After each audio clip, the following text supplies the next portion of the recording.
محترم تاسو علم کې دا چې موږ د جمعې په خطبو کې د رسول الله صلی الله علیه وسلم د مبارک سیرت بیان هغه شروع کړو او دا د خیر او برکت نه ډک ژوند داغه نه څلګه شانتي حصہ هغه ذکر شول د رسول الله صلی الله علیه وسلم ابتدایي وحی پورې چې رسول الله صلی الله علیه وسلم غار حرا کې دا جبرئیل علیه السلام راغلو او د سورۃ العلق اولینی 15 آیاتونه چې هغه تمام بنینو انسان ته دیو ډیر له خیر نه ډک آیاتونه هغه راوړو رسول الله صلی الله علیه وسلم باندې اخیری مونږ د تراورسو سخت ير راغله غبرهټ او کور تراغله خدیجه بیبي ته دثرونی او زملونی وې خدیجه ما په سخت یخنی را باندې راغله کمبل را باندې واچو پټ می کپای کې خدیجه رضی الله عنها اولینې دا کار وکړ چې داغه د کوم بدني یرا غبرهټ او یخنی و هغه باندې یو کمبل یو شی واچول دام دغه وخیرته و چې دا پڅو دا خبره ورستو دي او دا چاو دا څو شو دا خبره نه کوي بلکې فورا په غبني هغه کمبل واچو رسول الله صلی الله علیه وسلم یخنی غبرهټ هغه لری شول او حدیث کې دی رسول الله فرمایي عائشہ رضی الله عنها نقل کړی دا چې حتا ذهب عنه الروع د رسول الله صلی الله علیه وسلم غبرهټ یخنی د لاړه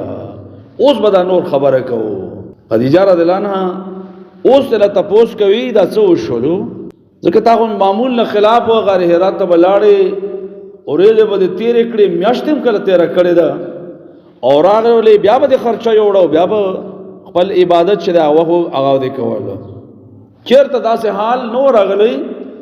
نو دې څه وجوا حدیث کې دی رسول الله صلی الله علیه وسلم اخبرها نبی صلی الله علیه وسلم هغه ته خبر ورکړ چې خدیجه داسې په غار کې یو کس راغلو راویني علما راته وی چې او الله ما وي خلصون کینه اخر زور ډېر سخترین زور راغلو نو دې کې رسول الله صلی الله علیه وسلم یو وینا کړی دا خدیجه رضی لقد خشیت علی نفسی خدیجه په ځان باندې ویریدم علامه ابن حجر رحمه الله دې یو قول دلس معنی ذکر کړی دې څه معنی ده لقد خشیت علی نفسی څه معنی ده یا خدیجه په ځان ویریدم دې څه معنی ده دلس معنی ذکر کړی چې خدیجه ته ویریږم چې مرما یادا چې کدا چې زور ماته هر ورځ په هاري وخت وار ځل ملاويږي دین خو زمړ شمه یادا چې اسنه لیونه نشم دماغ می کار پرې نه دی او یادا چې دا زو په دې کوم حال باندې یم دغه ست تکلیف راځي نو د غار حرا ته تل دا مشکل شي خو دې مون استادان الله دې حفاظت کوي او دا معنا ذکر کوي چې غوړه معنا دا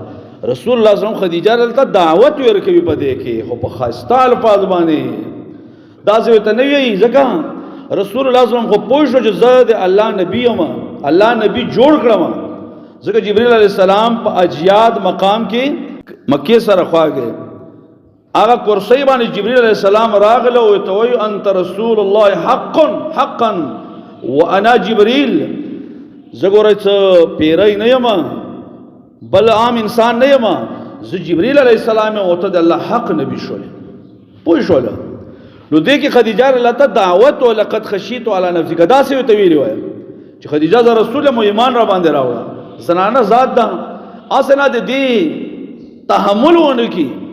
او اسنه انکار ونه کی نا په خاصه الفاظ باندې لقد خشیت علی نفسی خدیجه اوس بز خلکو ته يم چې زه د الله نبی یم زب خلکو ته دعوت ورکوم نو دا څه معمولی کار خو نه ده د امت ذمہواری په غاړه اخستل دا بوج الله رب العالمین خپل سوره مزمل کې محمد رسول الله صلی الله علیه وسلم ته فرمایي ان سنلقي عليك قولا ثقيلا اے نبی سلام دا معمولی ګوره بوج نه ده تا باندې الله یو درون بوج درولې دې بیانول درانه دي دې عملی کول درانه دي دې دعوت درون ده دې خورول درون بوج ده دا معمولی کار نه ده نو لقد خشیت علی نفسی هغه د دعوت هم چې ځا الله نبی کوم خبزان یریګم داخله بوزما خبر هم خدیجه رضی الله پوه شو هغه خيار زنانه و او دوه خيار تو خدیجه رضی الله په دې باندې کړي کمال نه ډکه زنانا د کمال نه ډکه خیر والا خزا رسول الله صلی فرمای الدنیا كلها متاع دنیا ټول استعمال سیز دا گاڑه سړی دارنګ کور دا ټول فائدې دي د انسان لپاره وخير المتاع المرأة الصالحه نیک عمل زنانه دا ټول نه بهترین دی الله ویر کړه دا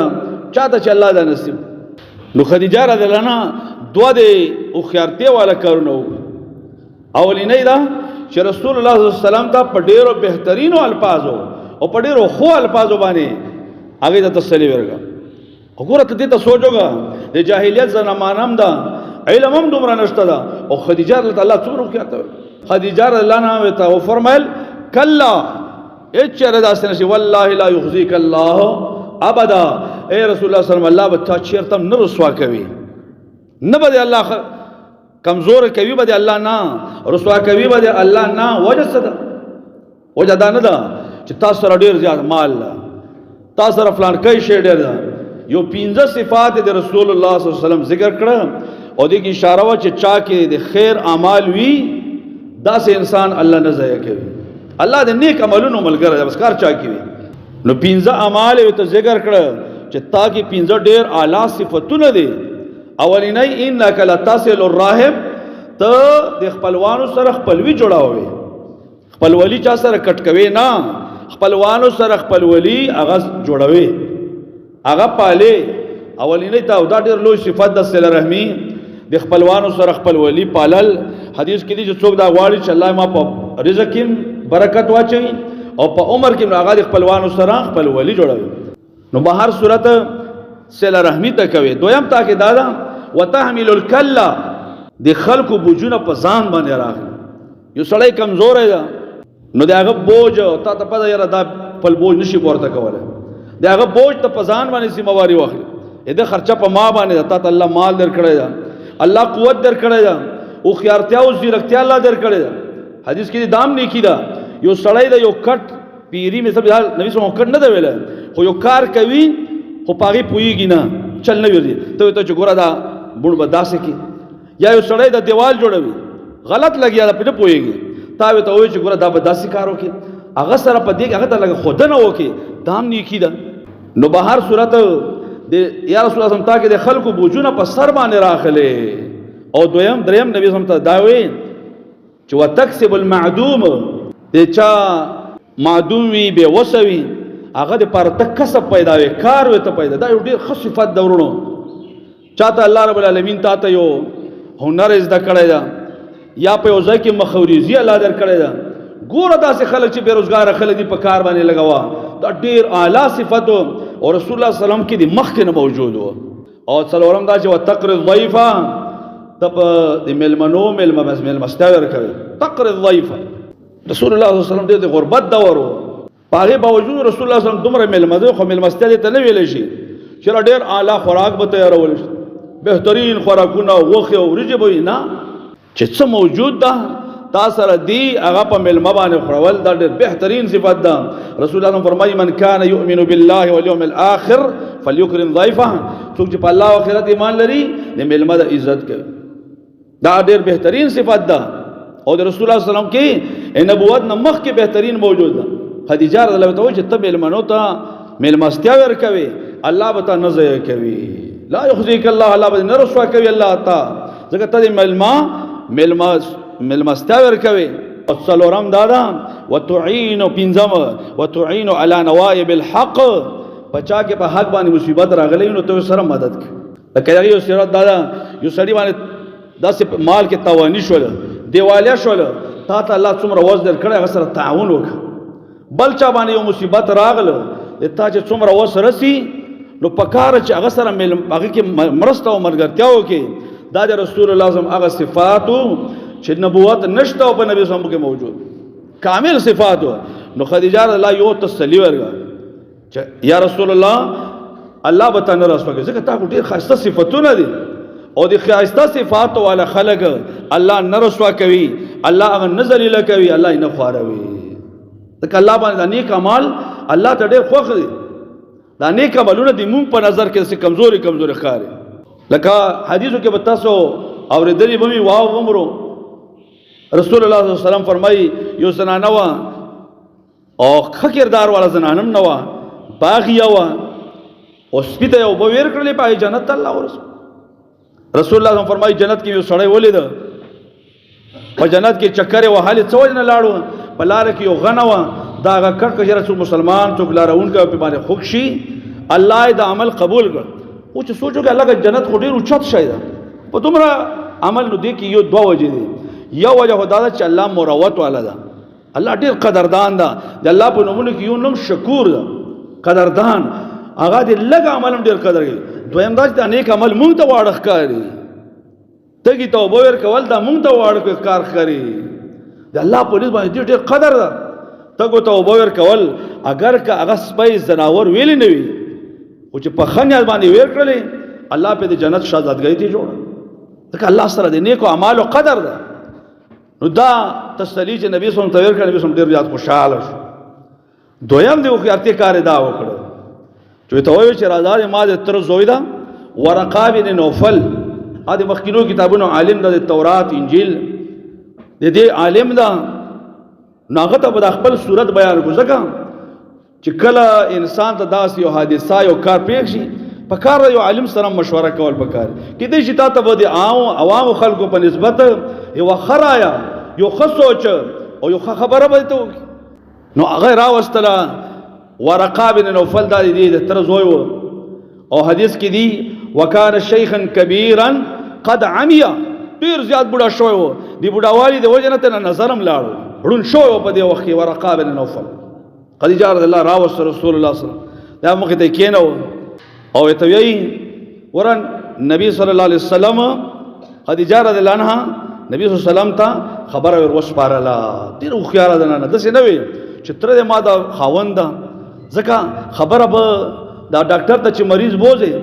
نو کله کله مونږ لغونه کې بیړه او تندي وي که نه، ډاکټر ته مونږ شروع شو بیمار په ځای باندې پرېږدو او مونږ د شروع شو ډاکټر سره سر یې خوږي، دا ډاکټر وایي چې ته لږ غلی شه، ځکه چې په چا باندې کار ده هغه به ډېر ښه بیان کړي.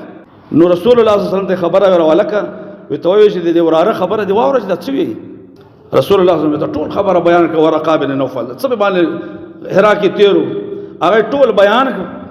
نو هغه خو د تورات او د انجیل لوی عالم و، زوړ عالم و، نو هغه فوراً پوه شو چې دا چې کوم دا کس راغلی ده دا معمولي کس نه و، عام کس نه ده.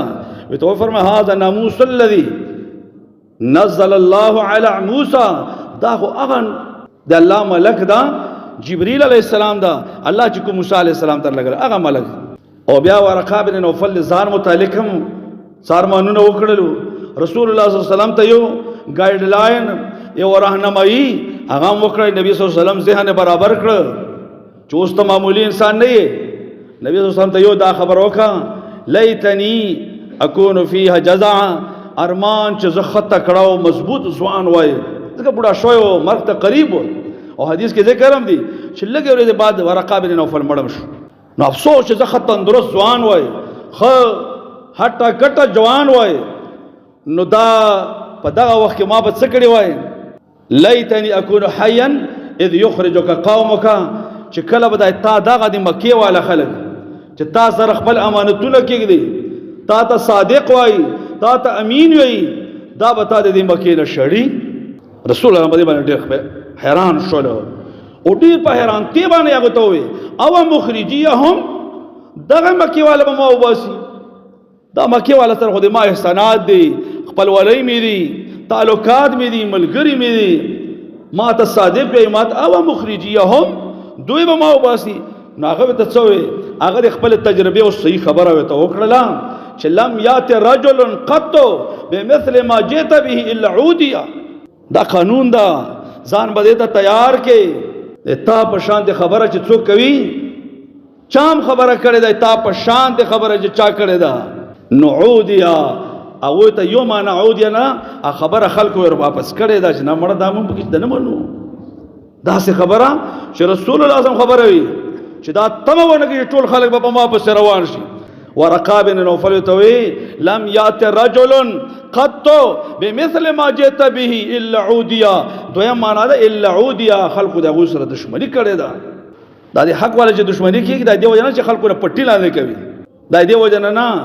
دا خلک خبر سره داسې کوي چې دا خلکو ته واره نه کوي نو الا عودیه بیا به دشمنی کوي دا قانون دا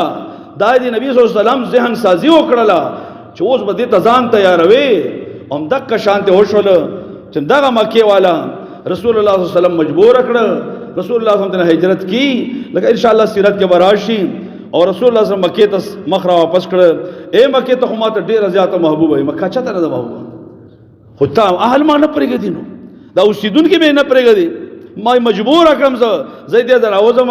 نو ورونو هغه ته دا ذهن سازي وکړه چې دا ګوره تا په شان د خبره چې کومه خبره تا ته اوس ذمہواری شو دې سره خلک دشمنی کوي الا عودیه دې سره به دشمنی تا سره خلک دشمنان کیږي او واقعا داسې وشو ان شاء الله واقع کې براشي سیرت کې خپل تروه ته ټول اول راپورته کې تبا لك سائر اليوم علي هذا جماعتنا اته لپاره د هلاکت وي موږ صرف دې خبره ترجمه کو چې لا اله الا الله وي بهر صورت ورقه بن نوفل دا خبره وکړلې او بیا ارمان وکړ چې لئن ادرکنی یومک کما د تا دا ریزي دغه وخت را لاندې کو انصر ک نصر مؤذرا حق لک مدد بده کوم حق لک ملګرتیا بده کوم دیو جنا ابن حجر رحمه الله الاصابه فی تمییز الصحابه دای په صحابهو کې شمار لیدا چې دا صحابي ده ورقه بن نوفل صحابي ده اولینو صحابهو کې دا شته ملګرتیا اراده وکړه امام ترمذی حدیث ذکر کړی دا رسول الله صلی الله علیه وسلم فرمایل رأیت علیه ثيابا بياضا ما ولدل ورقه بن نوفل په خوب کې خدای انبیاء علیهم السلام خوب وਹੀ وی ما ولدل سپینه جوړه واغسته دا ورقه بن نوفل ومل سپینه جامو کې ولدل او بیا رسول الله فرمایي لو كان من اهل النار لم تكن عليه ثياب البيض کچیرته د جنتی نه وای سپینه جوړه کې به ما نه ویلیدل دا به سپینه جوړه نه وای او بیا بل روایت ابن ابي شيبه کې دي رسول الله فرمایي رأيت القص في الجنه ما دا قص دا عالم په جنت کې ما ولید شو ورقه بن نوفل هغه په جنت کې دا نو د ما عزت ورو د دې پورې رسول الله صلی الله علیه وسلم دا ډیر ښه راهنمایي او دا هغه لپاره لوی سبب څوک موږ تاسو مور خدیجه رضی الله عنها دا د وਹੀ هغه و دې پس بیا د فترت زمانه ده ډیره موده وਹੀ بند و ان شاء الله د هغه واقعا هغه به انده جمعه خطبه کې بیانو بتوفیق الله تعالی اقول قولي هذا واستغفر الله لي ولكم ولسائر المؤمنين